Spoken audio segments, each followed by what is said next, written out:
बिस्मिल्लाहिर्रहमानिर्रहीम। अस्सलाम वालेकुम नाज़रीन, कैसे हैं आप? मैं मुनीर अहमद मलिक एक दफ़ा फिर हाजिर हूँ। नाज़रीन, आपको बताते हैं कि आज खुद नोटिस केस के हवाले से जस्टिस अतर मनीला का 25 सफ़हात पर मुश्तमिल इख्तलाफी नोट सामने आ गया है।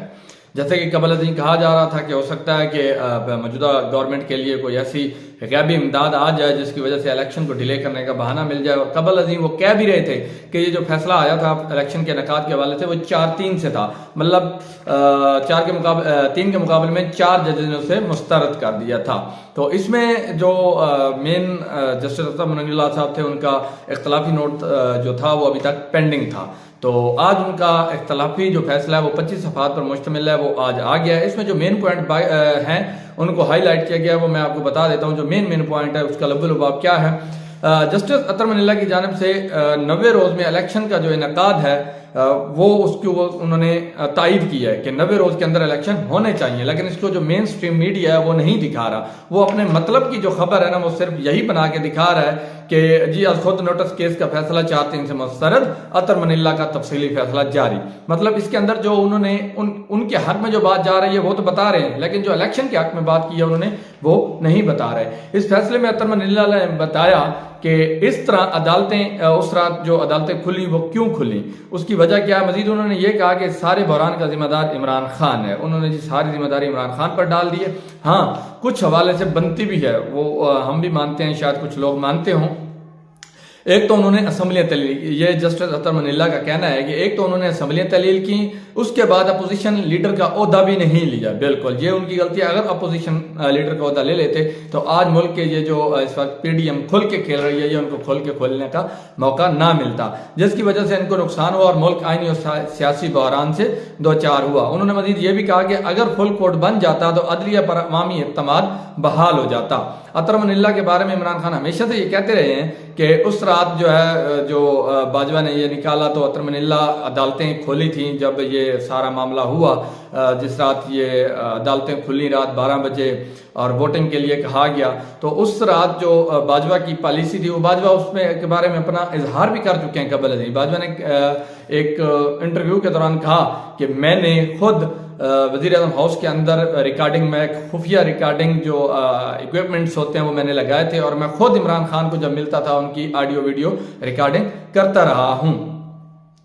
तो वो बातें जो है वो सुनते थे कौन, जो बाजवा साहब थे वो इमरान खान की वज़ीर आज़म हाउस में की जाने वाली सारी रिकॉर्डिंग सुनते थे। लेकिन उस रात चूंकि इमरान खान जो है कहीं दूर चले गए, उन माइक की जो कैपेसिटी थी, जो उनकी एक होती है लिमिट होती है, उससे बाहर चले गया, तो जिसकी वजह से बाजवा ने ये समझा कि शायद ये मुझे जो है ना निकालना चाह रहे हैं। तो इस पर बाजवा खुद कह चुके हैं कि मैंने खुद जो है मीडिया पे ये खबर चलवाई कि मुझे जो है डिसमिस करने लगे हैं या फारिग करने लगे हैं।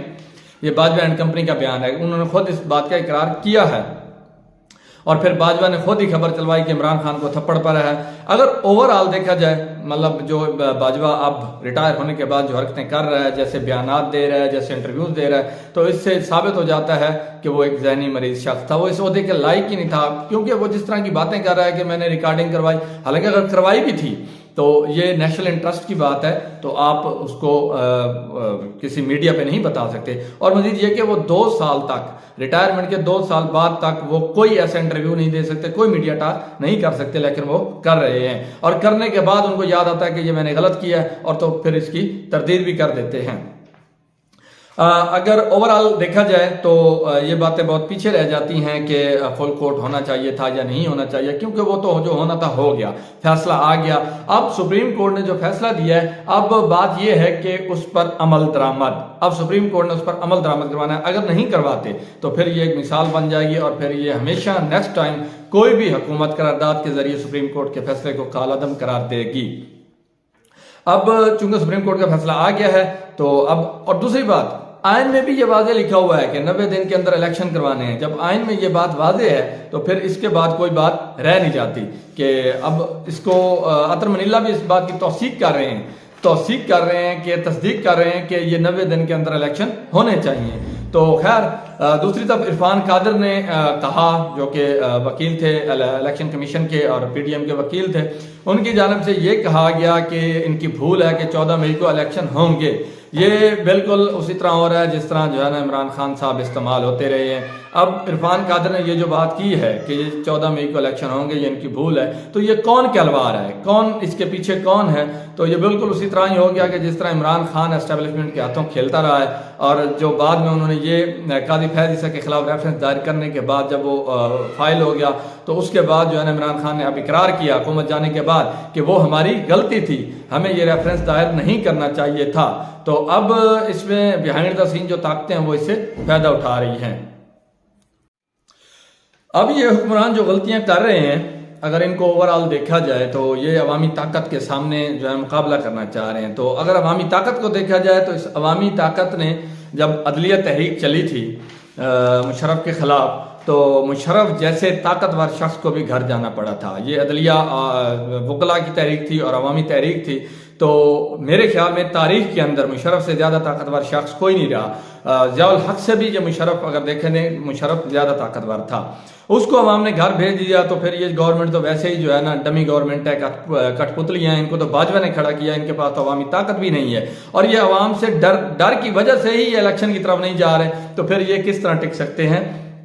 अब ये बहाने कर रहे हैं कि फंड्स नहीं है, सिक्योरिटी नहीं है, लेकिन इलेक्शन कमीशन जो है वो अपना काम कर रहा है। जस्टिस बंदियाल के पास ये केस जाएगा, बिल्कुल जाएगा। जो जिस तरह के ये काम कर रहे हैं, बहाने कर रहे हैं कि जी ये नहीं हो सकता, वो नहीं हो सकता, ये हो जाएगा, तो ये तौहीन अदालत का केस जस्टिस बंदियाल के पास जाना है और उसने सब कुछ उड़ा के रख देना है। उसके पास जो ताकत है उसने उसको इस्तेमाल करना है। उसके बाद जो अथॉरिटी है, जो उसको आइन ने अख्तियारात दिए हैं, वो उसके इस्तेमाल करेगा और सुप्रीम कोर्ट का फैसला इंप्लीमेंट करने के लिए वो हर हद तक जाएगा। अब सिर्फ वजह क्या है कि इमरान खान इनकी हिट लिस्ट पे है, जिसकी वजह से ये इलेक्शन नहीं करवाना चाह रहे। जब अब जस्टिस अतर मनीला ये कह रहे हैं कि जी उसने जो है ना असम्बली तहलील नहीं करनी थी। अब जब आइन अख्तियार देता है, पूरे मुल्क के अंदर होता है कि जिसको इंडिया के अंदर देख लें असम्बलियाँ तहलील होती रहती हैं, इसके अलावा दीगर ममालिक में भी होती हैं। जब आइन अख्तियार दे रहा है, एक चीज़ का अख्तियार देता है आइन के, आप असम्बलियाँ तहलील कर सकते हैं, और आइन ये कहता है कि 90 रोज़ के अंदर अंदर इलेक्शन करवाने हैं, तो फिर ये जो है ना जो मसले पैदा हो रहे हैं, ये सानवी बातें हैं। अब अतर मनीला कह रहा है कि सुप्रीम कोर्ट ने अपने माजी से सबक नहीं सीखा, तो सोचने की बात है कि सुप्रीम कोर्ट में बैठा कौन है। अब ये अतर मनीला साहब कह रहे हैं कि सुप्रीम कोर्ट ने अपने माजी, और भाई सुप्रीम कोर्ट के अंदर भी तो आप ही बैठे हो, तो आप ही का ये किरदार है कि आप सुप्रीम कोर्ट की इज्जत बहाल करो। पूरी दुनिया में अदलिया का मजाक उड़ाया जाता है कि पाकिस्तान की अदलिया 130 नंबर पे है और मराहत लेने में ये दुनिया में पहले नंबर पे है। एक जज जब रिटायर होता है तो 15-16 लाख रुपए लेता है। इस तरह बाजवा रिटायर हुआ है, वो 10-15 लाख रुपए पेंशन ले रहा है। तो वो अवाम को क्या दे रहा है? उसने जो अवाम के साथ वो करके गया है, तो अब मराहत का हकदार भी नहीं है। खैर वो तो आइन के मुताबिक और लॉ के मुताबिक उनको रूल्स एंड रेगुलेशन के मुताबिक मिलनी है। अब इमरान खान के खिलाफ एक मजिस्ट्रेट कह रहा है, जो FIR हुई है, जिसका मैंने पिछला व्लॉग बनाया, उसमें डिटेल से मैंने FIR को डिस्कस किया है, कि दफ्तर में बैठा एक मजिस्ट्रेट कह रहा है कि जी मैं जो है ना टीवी पर तकरीर सुन रहा था, तो इमरान खान ये कह रहा था। पहली बात तो ये है कि इतवार वाले दिन ये स्पेशली तकरीर सुनने गए थे दफ्तर। इतवार वाले दिन जाता कौन है? गवर्नमेंट सरकारी मुलाजिम तो इतवार वाले दिन जाता ही नहीं है, और वो मजिस्ट्रेट है। मजिस्ट्रेट का काम इतवार वाले दिन होता ही नहीं है, अदालतें बंद होती हैं। तो वो ये कह रहा है कि जी मैं बैठा था, मेरे साथ मुलाजिम थे, और मैंने देखा कि इमरान खान जो इश्तिहार फैला रहा है, गद्दारों के खिलाफ ये बात कर रहा है, चले मान लेते हैं ये एक उन्होंने कहा होगा, चले इमरान खान ने कहा हो गए। अब अदलिया के खिलाफ, एक चीफ जस्टिस ऑफ पाकिस्तान के खिलाफ इतनी बातें हो रही हैं, अब तो कोई नहीं, कोई नाई मोची या धोबी खड़ा नहीं हो रहा कि जी मैं तकरीर सुन रहा था, मरियम नवाज ये कह रही थी, जजेस की तस्वीर जो है ना जलसे के अंदर चला रही थी और जजेस को तनकीद का निशाना बना रही थी। जजेस के बारे में कोई नहीं कहता। क्या अदलिया की इज्जत नहीं है? अगर आर्मी की इज्जत है, आर्मी के खिलाफ उकसाया जाता है, तो अदलिया की इज्जत नहीं है? अदलिया के खिलाफ किसी को नहीं उकसाया जाता। अब बस ये है कि जो उनके हक में जाएगा करेगा, तो वही ना जो मौजूदा गवर्नमेंट चाहेगी होना वही है। अब दूसरी तरफ आज नेशनल सिक्योरिटी काउंसिल का इजलास था, जिसका एलामिया जारी कर दिया गया है। इस एलामिये में जो मेन बातें हैं वो मैं आपको बता देता हूँ। मोटी मोटी कुछ बातें ऑन द रिकॉर्ड है, कुछ ऑफ द रिकॉर्ड जो अभी तक सामने नहीं है, जो मीडिया पे चली हैं वही मैं आपको बता देता हूँ। जो नेशनल सिक्योरिटी काउंसिल का 41वां इजलास 2 घंटे वज़ीर-ए-आज़म की सरबराही में वज़ीर-ए-आज़म हाउस में जारी रहा, जिसमें chairman, joint chief of staff committee समेत तीनों मुसल्लह अफवाज के सरबराहान शरीक हुए। मजीद इसमें वज़ीर इत्तलात, वज़ीर दिफा, वज़ीर ख़जाना, वज़ीर खारजा और वज़ीर दाखिला समेत दीगर वज़रा भी शरीक हुए। मजीद DG ISI, DG intelligence bureau, DG military intelligence, DG military operation और दीगर अस्करी अफसरान भी शरीक हुए।